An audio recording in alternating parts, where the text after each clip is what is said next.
All righty, and we're back. I believe this is episode number 5 of the Who Dat series that we've been covering on a weekly basis, going through recruits that OU has brought in the 2021 class, and now transfers. Obviously, the transfer portal has been very good to the Sooners. And speaking of the transfer portal, recording as of today, the Sooners were able to land another player coming from another big time program. Today, we're going to cover Tre Bradford. And if we just last week, we covered Mike Woods, Micah Bowens, Wayne Morris, Billy Bowman, all these other guys that are going to be big contributors for the Sooners at some point, whether it's this year or next. Those videos are out. Definitely go be sure to check them out. But today is our main focus is Tre Bradford. He's a running back, 5'11", about 200 pounds. He's from Lancaster, Texas. He's a 4-star, 130 overall recruit, and number 13 running back in the 2020 class.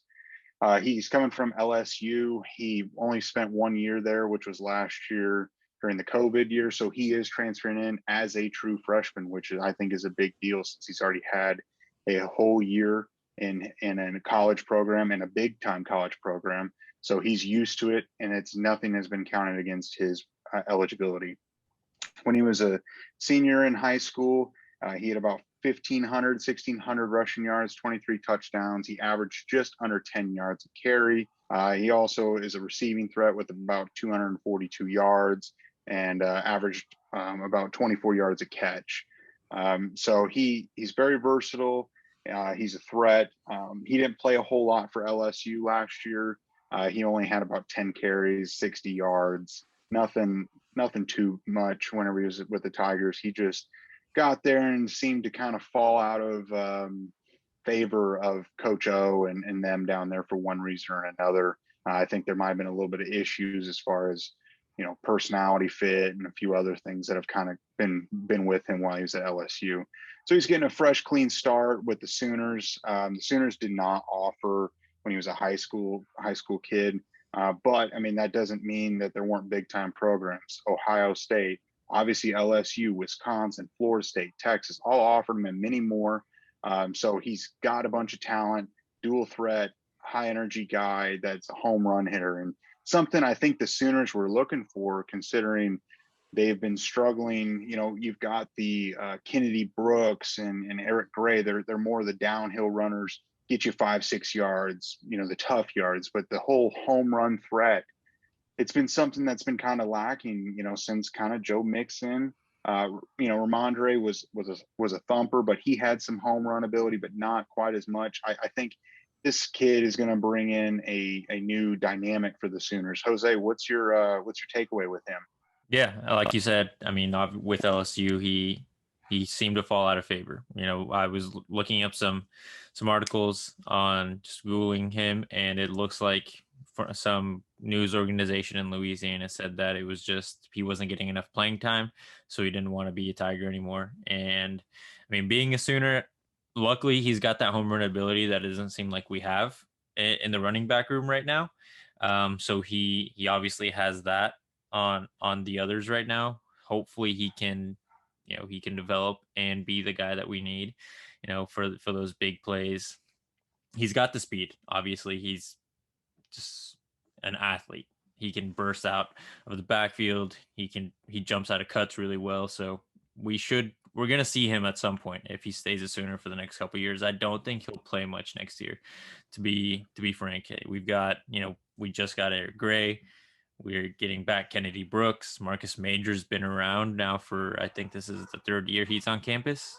So, he's got a loaded running back room that he's going to have competition with. So hopefully he can, maybe come up, with Marcus Major. I just don't think that this year's going to be his year. He'll probably get to play next year with Marcus and have a little bit more, more playing time, they'll be the duo, unless we have a freshman that takes a spot, unfortunately. Yeah. But I mean, we'll see how it goes.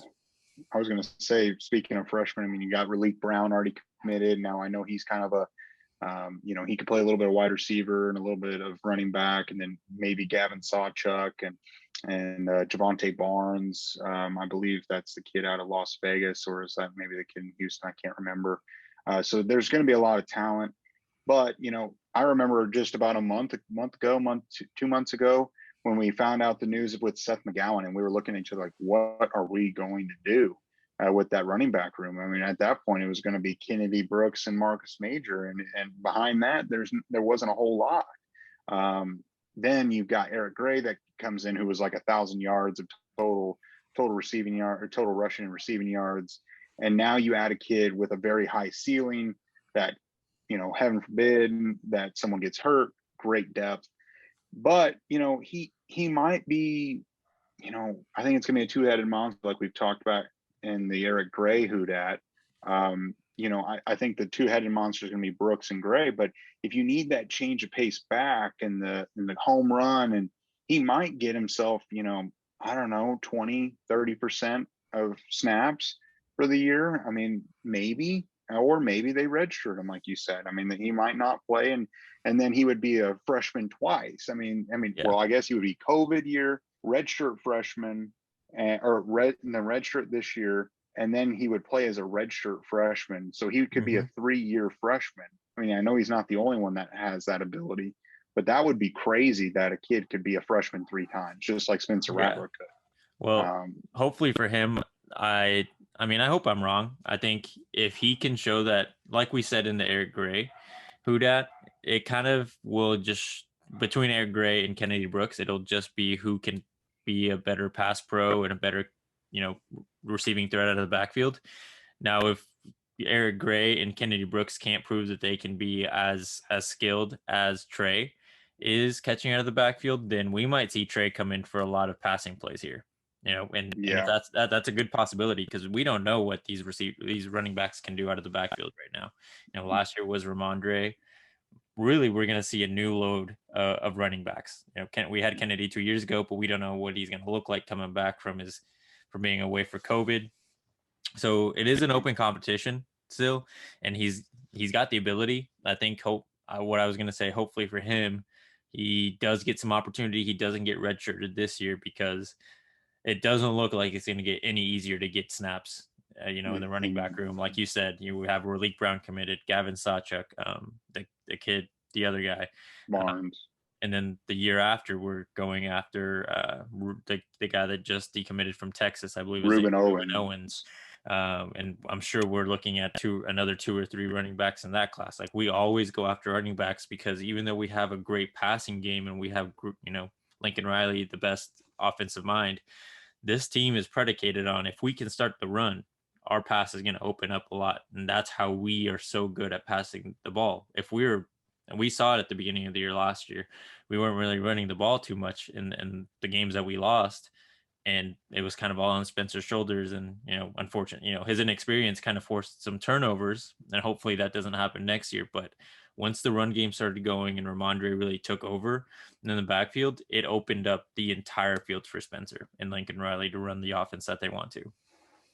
Yeah, no, it was crazy to see the difference with Ramondre when he came back from suspension and what the offense looked like.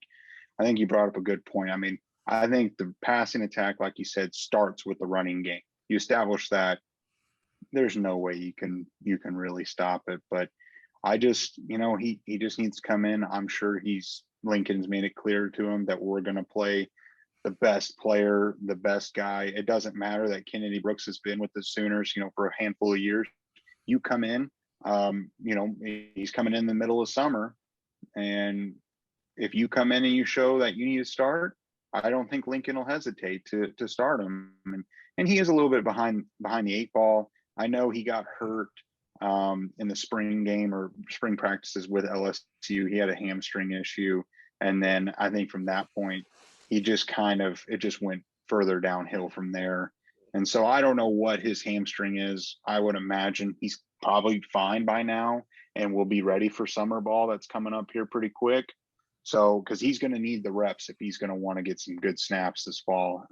He might be a guy that, in the blowouts in the Western Carolina game and the Tulane game, he might be getting some good looks. And maybe that's more for thinking for the future as far as next year. Maybe that's later in the season. I don't know. I just think adding a guy that's a 4-star with home run hitting potential, you can never say no to a guy like that. And I think the transfer portal has been very good to the Sooners. It And, has.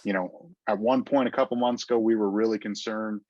We were one injury away from being decimated, to now we've got a great running back room, and it's really bright. And like you said, the recruiting is only going to get better from here, as far as, with DeMarco Murray now picking up and making great relationships with these recruits in 2022 and 2023.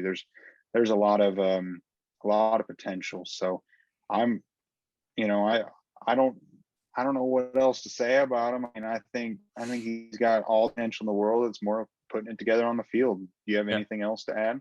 No, I kind of wonder if he's going to take part in this weekend's Champion Barbecue. I mean, by the time this is uploaded, the Champion Barbecue will have already happened. But I mean, he's already made it like his full enrollment official. I don't know if he's moving in this weekend or if he's moving in. He's already moved into Norman, so it would be cool if he does get to participate in the Champion Barbecue and kind of talk to all the young guys, tell them why he decided to leave LSU and come to Oklahoma, because that is going to be a voice that'll probably be really effective for some of them that are still trying to make a decision, especially if LSU is a school that they're potentially looking at. You're going to get Yeah, firsthand experience from someone that was just there last year, and how the coaches were to him.